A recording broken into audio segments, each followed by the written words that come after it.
Nadagdagan po yung mga bansa na yung kanilang mga citizen ay hindi na sumasang-ayon sa nagiging patakaran ng kanilang pamahalaan at nagsagawa ng kaliwat ka ng mga kilos protesta. Ang pinatutungkulan ko po, Prof, ay itong pangyayari po dyan sa Madagascar, kung saan yung nanguna dito sa nagprotesta, ang tawag nga sa kanila is Gen Z Madagascar, kung saan nakita na rin natin ito na yung mga kabataan ang nanguna sa iba't ibang panig sa mga kapitbahay natin na bansa, no? Nakitang natin na naging maras din yung kanilang kilos protesta.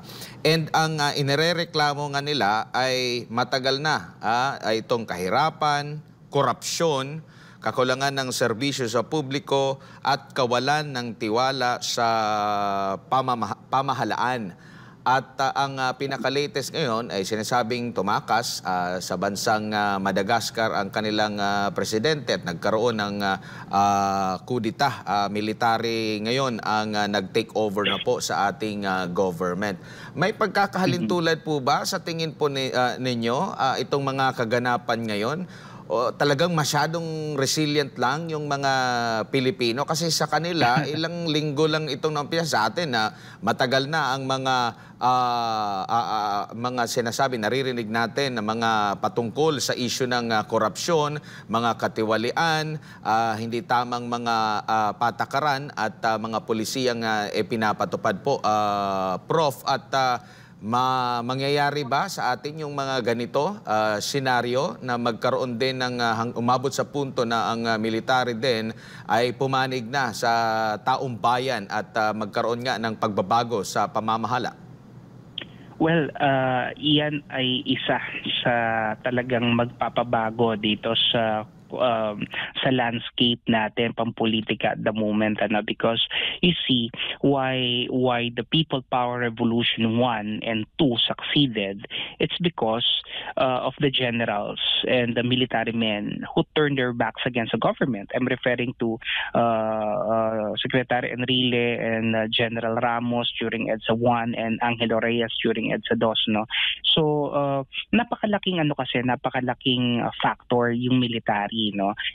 When the people feels that the military is on their side, no, and that they completely turn their backs against the government, nagiging mas malakas at masidhi yung pagkakataon at yung kagustuhan ng mga mamamayan na talagang itapol down na, i-oust na yung pamumuno, no? Because alam nila na yung magpoprotekta supposedly sa gobyerno, okay, at supposedly sa tao, no, kaalyado na nila or nasa kanilang side na, no? So it's really a big barometer, no? And if and when the military will turn their backs against the government, I think that will be the tipping point, no? Pero the way I'm seeing it right now, medyo problematic yung ating what do you call this, yung ating gustong mangyari. Dahil kung titingnan natin, we are against corruption, we are against something, pero we are not really against someone. That's the problem, diba? Sila kasi alam nila, ang kalaban nila corruption, at ang alam nila kung sino yung tatanggalin kasi siya yung pinaka-ulo ng corruption. Kumbaga parang removing the problem is synonymous to removing the person. Diba? Sa atin kasi, galit tayo sa corruption pero hindi natin maisigaw nga. Sabi ko nga kanina, hindi natin masigaw na tanggalin si BBM, no? Because ayaw natin na yung papalit ay Duterte. Diba? So, that's the thing, no? Wala pa tayo doon sa level na may unifying element tayo na kung saan magiging magkakaisa tayo. And any revolution that is not grounded on unity and commonality of purpose is of course deemed to fail, no? Hindi magtatagumpay kahit ano pang revolution na yan kung hindi talaga tayo magiging unified doon sa purpose and intent natin. So mangyayari dito is may mga pockets of resistance every now and then, may mga gagawin siguro makilos protesta every now and then, pero hindi magkakaroon ng parang unifying element, no. Hindi talaga magkakaroon ng isang solid na groundwork yung ating gagawin na mga protesta kasi nga magkakahiwalay pa rin yung ating agenda. Iba yung iniisip ng bawat isa.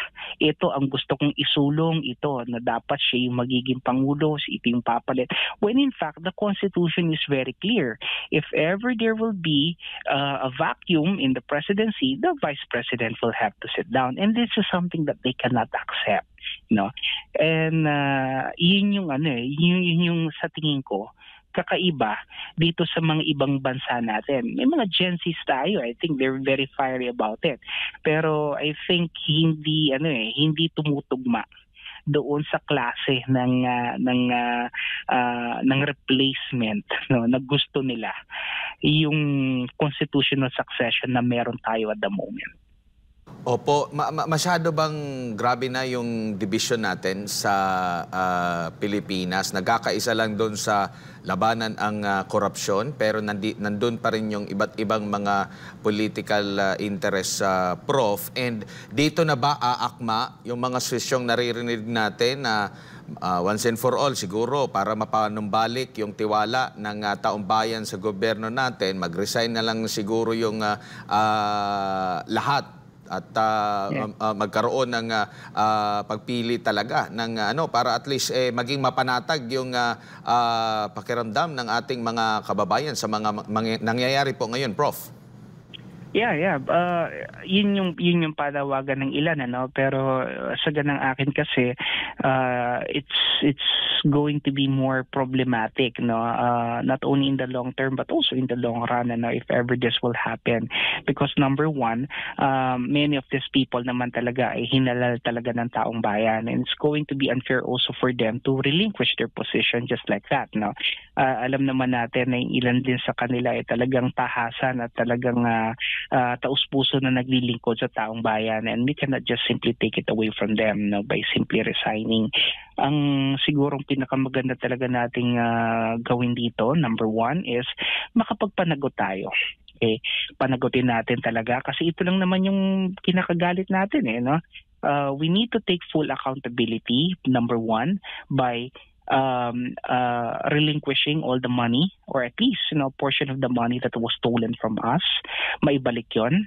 Pangalawa, may pakulong itong mga directly involved dito. Tingin ko that alone could restore the trust and confidence of the people. We don't need to resign, what we just want is for justice to take its course at mapanagot yung talagang dapat managot, at hindi na tayo daanin pa sa kung ano ng mga investigation na wala naman talagang kakahinatnan. Sayang lang yung oras, pera, pagod at panahon nating lahat. So kailangan natin dito just and swift action. And that's it, That's it. Yun lang naman ang gusto natin pero ang hirap kasi hindi yun yung kayang ibigay sa atin. Kasi nga, may mga pinoprotektahan at may mga interest na talagang kailangan hindi masaling. So I believe that's really the problem at the moment.